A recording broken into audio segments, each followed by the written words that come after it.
Commission दे रहा है Samajwadi party 37 seat पे, कांग्रेस 6 सीट पे, आरएलडी 1 और बीजेपी मात्र 27 सीट पे आगे चल रही है। रुझानों में इलेक्शन कमीशन की साइट है 72 सीटों में का रुझान आया है। अभी इसमें समाजवादी पार्टी 37 सीटों पर है। अभी ये रुझान है, आगे देखिए आगे देखिए होता है क्या, लेकिन ये जब जैसे जैसे बौछारें जिस पर पड़ती हैं वो तपिश में थोड़ी राहत जरूर मिलती नजर आती है। आयुष बिल्कुल पूजा, और सबसे चौंकाने वाली खबर सामने आ रही है अमेठी से। केएल शर्मा स्मृति ईरानी के खिलाफ लगातार बढ़त बनाए हुए हैं। वो अमेठी सीट जहां कांग्रेस का कोई विधायक नहीं है, वो अमेठी सीट जहां किसी भी समाजवादी पार्टी के विधायक ने समाजवादी पार्टी के लिए प्रचार नहीं किया, उस अमेठी में स्मृति ईरानी के खिलाफ केएल शर्मा लगातार बढ़त बनाए हुए हैं। और गांधी परिवार का जो गढ़ रहा है, जिस रणनीति के तहत केएल शर्मा को उतारा गया था, वो बड़ा फैक्टर। शहनवाज हुसैन क्या कह रहे हैं, सुनते एक बार। दिल्ली में सारी की सारी सीट भारतीय जनता पार्टी जीत रही है। कोई खड़ा कर लिया उन्होंने, कुछ फर्क नहीं पड़ा, जीत रहे हैं हम। अब की बार 400 के पार जाएंगे। राहुल ने भी बोला 295।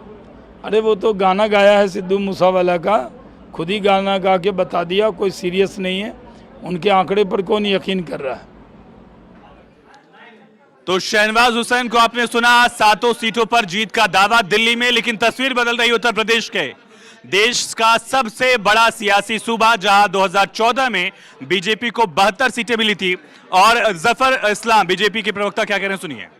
जैसे अभी रुझान आ रहे हैं, जनता ने विश्वास दिखाया आदरणीय प्रधानमंत्री जी पे, जनता ने आशीर्वाद दिया आदरणीय प्रधानमंत्री जी को। उसके साफ आंकड़े जो अभी 277 सीटों के जो शुरुआती रुझान है, उसमें 182 पे इंडिया आगे है। तो उससे साफ समझ में आ रहा है कि भारतीय जनता पार्टी और इंडिया। और एक बड़ी खबर इस वक्त आ रही है, बड़ी खबर का सीधे रुख करते हुए सारण से आरजेडी की रोहिणी आचार्य हो गई है आगे। और क्या जानकारी है इस वक्त आलिया? रोहिणी आचार्य बहुत देर से पीछे चल रही थी, अभी आगे हो गई हैं।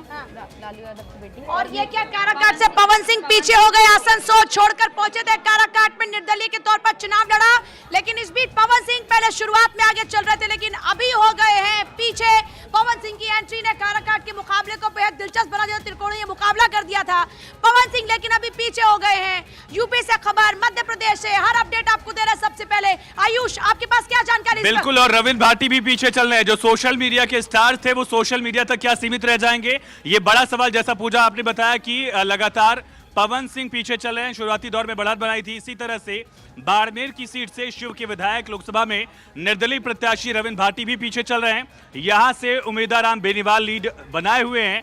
और एनडीए फिलहाल इस वक्त 290 सीटों पर रुझानों में लीड लगातार बरकरार रखे हुए, लेकिन एग्जिट पोल्स के इतर इंडिया ब्लॉक भी 200 से ज्यादा सीटों पर, 210 सीटों पर अपनी बढ़त बनाए है।